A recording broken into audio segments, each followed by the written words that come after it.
सभी भक्तों को श्री शिवाय नमस्तुभ्यं हर हर महादेव। जैसा कि आप जानते हो कि कल 12 फरवरी है, सोमवार का दिन। 2024 की 12 फरवरी और सोमवार का दिन। तो इसी सोमवार के कुछ उपाय जिनको करने से आपको वह सब कुछ प्राप्त होगा जिसकी आपकी कामना है। पर उससे पहले वीडियो को कर दो लाइक, चैनल को कर दो सब्सक्राइब और इस वीडियो को कर दो अधिक से अधिक शेयर।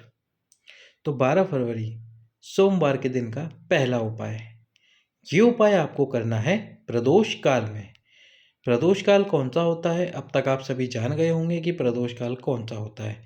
शाम के समय जब सूर्य अस्त हो रहा होता है, तो जो सूर्य अस्त हो, उस सूर्य अस्त होने से 45 मिनट पहले और 45 मिनट बाद का जो समय होता है, कुल 1.5 घंटे का समय, ये प्रदोष काल कहलाता है। इस प्रदोष काल में आपको 2 दीपक, कितने दीपक?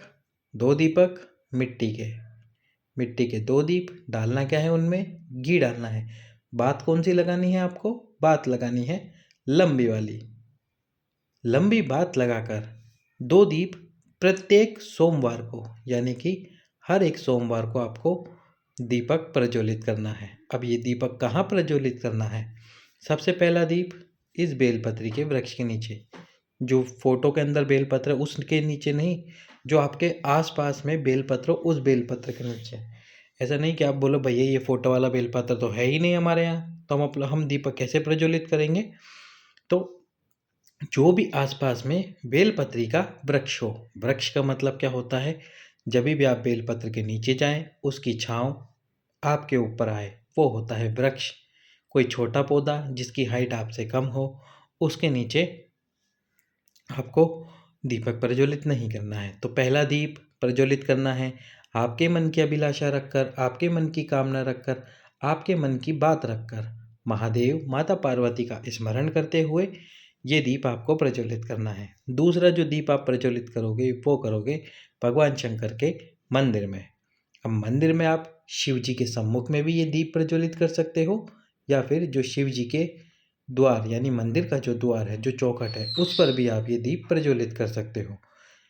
दोनों में से किसी भी एक स्थान पर आप ये दीप प्रज्वलित करें तो 2 दीपक, 2 में से पहला दीप बेलपत्र और दूसरा दीप शिव मंदिर के अंदर आपको प्रज्वलित करना है। यदि आप चौखट पर करोगे भगवान शंकर की, तो ये बहुत ज़्यादा ही आपके लिए उपाय लाभकारी होगा, क्योंकि भगवान शंकर की चौखट पर जो दीप प्रज्वलित किया जाता है, बाबा उसकी कामना बहुत जल्दी सुन लेते हैं।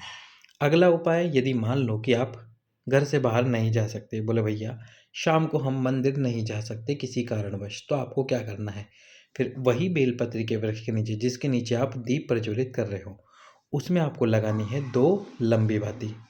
कितनी बाती लगानी है? 2 लंबी बाती लगानी है। एक अक्षत यानी कि चावल का दाना डालना है। पहले वो डाल देना अक्षत का दाना, उसके बाद में 2 लंबी बात लगाना और ये दोनों बातों को प्रज्वलित करना। प्रज्वलित करते समय कौन सा नाम लेना है? भगवान शंकर और माता पार्वती का।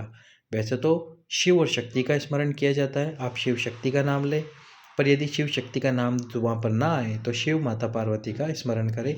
हे भोलेनाथ, हे महादेव, मेरी ये समस्या को समाप्त करो। प्रत्येक सोमवार एक दीपक में 2 बाती लगाकर बाबा से प्रार्थना कर कर ये उपाय अवश्य ही करो।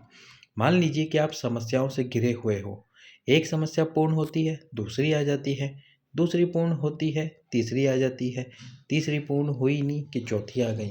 तो इन समस्याओं से बाहर आने के लिए,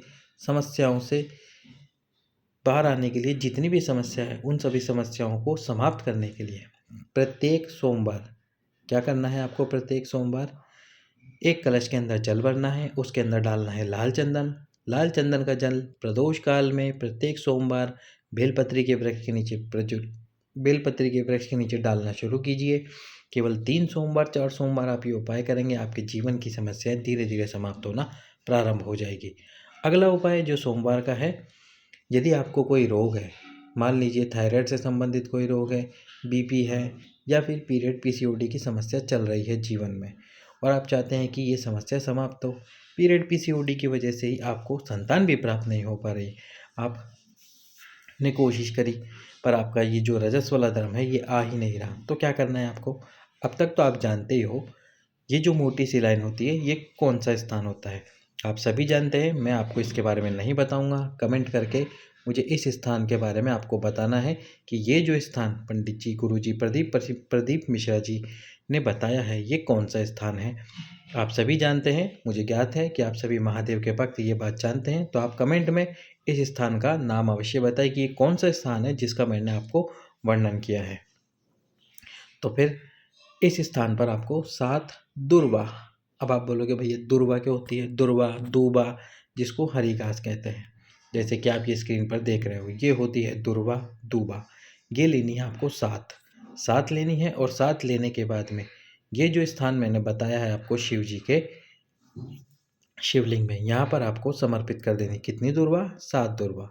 7 दुर्वा समर्पित करनी है। और ये 7 दुर्वा समर्पित करने के बाद में सोमवार के दिन ही करना, सुबह सुबह शिव मंदिर में जाकर समर्पित कर देना। अब ये 7 दुर्वा उठा कर लेके आना। फिर क्या करना है, इन दुर्वा को लाके कपड़े में रखकर, गीले कपड़ा लेना, उसमें इन दुर्वाओं को रखना और आपकी जो फ्रिज है उस फ्रिज में इस कपड़े को रख देना ताकि ये दुर्वा सूखे नहीं। अब मंगलवार के दिन आप सुबह उठोगे ही ना, ऐसा नहीं कि सोते रहोगे। मंगलवार के दिन आप उठ जाओगे। सुबह उठते से ही पानी पीने से पहले एक दुर्वा निकालना, भगवान कुंदकेश्वर का नाम लेना। कुंदकेश्वर महादेव, मेरी शरीर की बीमारियों को, जो भी आपके शरीर में समस्या है, उस समस्या का नाम लेकर ये एक दुर्वा खाना। फिर 6 की 6 दुर्वा इसके अंदर रहने देना। फिर बुधवार को उठना, फिर एक दुर्वा खाना। इस प्रकार से प्रतिदिन उठते हुए 7 दिन ये दुर्वा खाना। यदि मान लो पहली बार में उपाय आपका सफल ना हो पाए तो हमारे पास में सोमवार तो है ही, अगले सोमवार को फिर चले जाना शिव मंदिर, फिर से कर लेना उपाय आप ये वाला। तो आप जैसे जैसे ये उपाय करोगे, एक बार नहीं हो, दूसरी बार होगा, सफल होगा। धीरे धीरे जो भी शरीर में समस्या है, यदि रजस्वला धर्म आपका बंद है या थायराइड की आपको समस्या है या और भी शरीर में कोई समस्या हो, उसके लिए भी आप ये उपाय अवश्य ही करें। अब यदि आप चाहते हो कि महादेव आपके साथ हमेशा रहे, कभी भी आपको परिस्थितियों से ना गिरने दे, आपके जीवन में परिस्थितियां ना आने दे, तो जब भी आप सोमवार को जाते हो शिव मंदिर, सोमवार को जाते हो आप शिव मंदिर, तो सोमवार के दिन जो आप शिव मंदिर जाओ और भगवान शंकर के शिवलिंग के ऊपर त्रिपुंड लगाते हो। त्रिपुंड आप लगाते हो, किसी भी चंदन से लगाओ फिर आप त्रिपुंड, उसमें कोई समस्या नहीं। लाल चंदन हो, पीला चंदन हो, जो भी चंदन हो आपके पास में, उस चंदन से जब आप ये शिवलिंग पर त्रिपुंड लगा देते हो, तो इसी त्रिपुंड में से 3 उंगलियां आपको शिवलिंग के ऊपर लगानी है। आपकी जो 3 उंगलियां हैं, वो 3 उंगलियां शिवलिंग पे लगानी है और इस लगा के हटा देनी है। जैसे आप वो 3 उंगलियां लगाओगे, लगाने के बाद में आपकी 3 उंगलियों पर चंदन आ जाएगा और ये चंदन का त्रिपुंड आपको आपके मस्तिष्क पर लगाना है। सभी पुरुष इस बात का ध्यान रखें, माताएं बहनें भी इस चंदन को अपने मस्तिष्क पर लगा सकती हैं। तो पुरुष वर्ग और माता स्त्रियां जितनी भी हैं, वो प्रत्येक सोमवार को जब शिव जी को चंदन लगाएं, तो चंदन लगाने के बाद में उस शिवलिंग का चंदन अपने मस्तक पर अवश्य लगाएं। बाबा हर जगह पर आपके साथ में होंगे, जीवन में जो भी समस्या आ रही होगी उसको समाप्त कर देंगे। तो ये थे सोमवार के उपाय जो आप 12 फरवरी के दिन कर सकते हो। सभी भक्तों को श्री शिवाय नमस्तुभ्यं। हर हर